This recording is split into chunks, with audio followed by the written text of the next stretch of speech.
Assalamualaikum warahmatullahi wabarakatuh. Saya Leni Fitriasari dari Prodi Psikologi angkatan 2021. Di sini saya akan menjelaskan tentang salah satu teori kepribadian, yaitu teori sifat dan faktor dari Eysenck.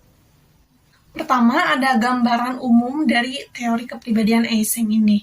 Nah, teori ini mengembangkan teori faktor menggunakan analisis faktor berfokus pada aspek biologis dengan menyimpulkan bahwa kepribadian itu hanya berasal dari 3 faktor saja. Lalu apa alasannya? Ya, merumuskan teori ini menggunakan aspek biologis. Nah, menurutnya perubahan individual dalam kepribadian manusia itu besar dipengaruhi oleh faktor biologisnya, bukan hanya psikologisnya saja. Nah, adanya perbedaan genetik menyebabkan perbedaan struktur sistem saraf pusat, termasuk struktur otak, hormon, dan neurotransmitternya. Nah, perbedaan struktural ini dalam biologi menyebabkan terbaginya suatu kepribadian menjadi 3 faktor tadi. Nah, menurut Eysenck pun, ada bukti dasarnya mengapa biologis itu bisa mempengaruhi suatu kepribadian. Yang pertama yaitu adanya temperamen, di mana kecenderungan biologis untuk berperilaku dalam cara tertentu di awal kehidupannya. Nah, temperamen ini terbagi menjadi 3 jenis, itu ada easy child, ada difficult child, dan slow to warm. Easy child di mana bayi itu mudah dalam ditenangkan atau dalam merawatnya. Jadi mungkin bayi itu hanya menangis saja saat kebutuhannya ingin dipenuhi. Yang kedua ada difficult child, di mana bayi tersebut cukup sulit dalam merawatnya, seperti saat kebutuhannya pun sudah dipenuhi atau sudah dimandikan, tapi bayi tersebut tetap rewel. Itu termasuk ke dalam difficult child. Yang ketiga ada slow to warm up, di mana bayi tersebut sulit diberikan stimulus. Jadi bayi tersebut butuh waktu untuk membuatnya bereaksi atau dekat dengan orang-orang di sekitarnya. Yang kedua ada genetika perilaku. Nah, peranan keturunan mempengaruhi perilaku seseorang. Ini dibuktikan dengan penelitian pada kembar identik yang cenderung memiliki perilaku yang sama miripnya. Yang ketiga ada pencitraan otak. Nah, melalui pencitraan ini kita bisa melihat bagaimana susunan otak pada individu itu dapat mempengaruhi kepribadiannya. Pengukuran otak ini biasanya menggunakan EEG atau elektroencephalograph.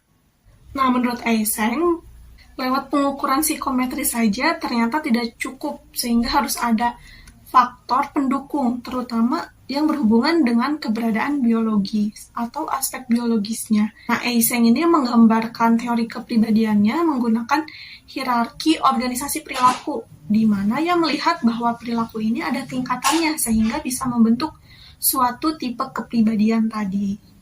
Di level terendah ada specific response, yaitu tindakan individu saat dihadapkan dalam situasi tertentu.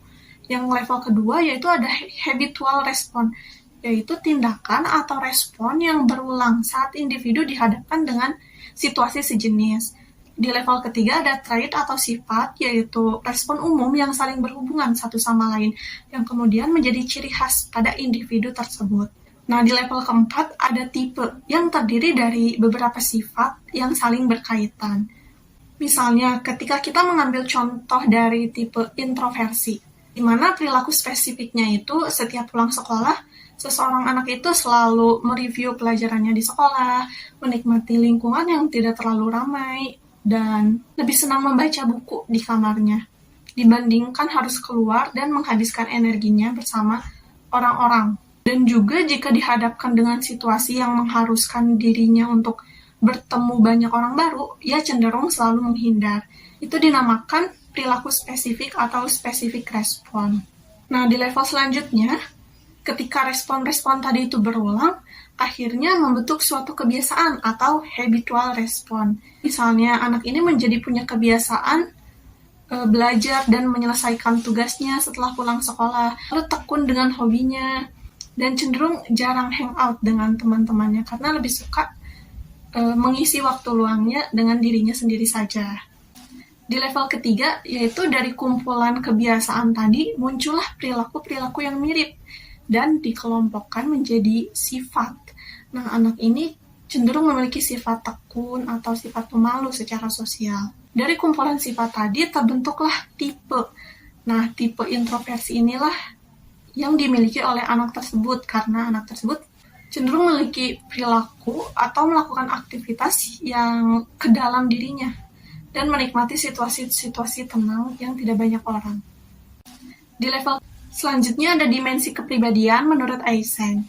Nah, menurut teori ini ada 3 tipe kepribadian. Yang pertama yaitu ada ekstraversi atau dominan sifat bersemangat secara sosial, seperti sociable, aktif, lincah, riang, ataupun asertif. Selanjutnya yaitu ada neurotisme atau dominan sifat kecemasan, seperti tertekan, tegang, pemurung, atau cemas. Yang ketiga yaitu ada psikotik, di mana dominan sifat agresif seperti dingin, egosentris, atau impulsif.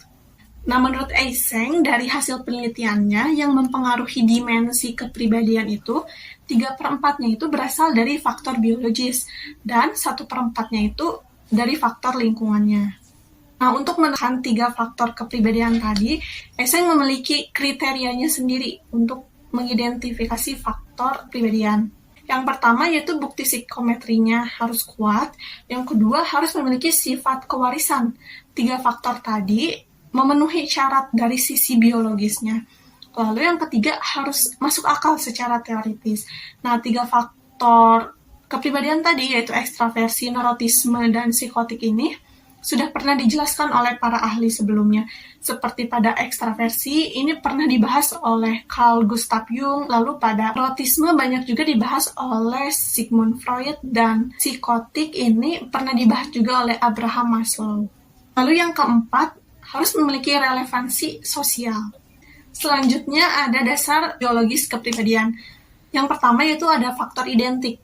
Nah, ketiga faktor dari Eysenck ini yaitu ekstraversi, psikotik, dan neurotisme telah diteliti di berbagai belahan dunia dan ditemukan faktor yang nyaris identik dengan teori ini. Selanjutnya ada relatif stabil, di mana bukti menunjukkan bahwa manusia itu cenderung mempertahankan posisinya dalam dimensi kepribadian seiring waktu.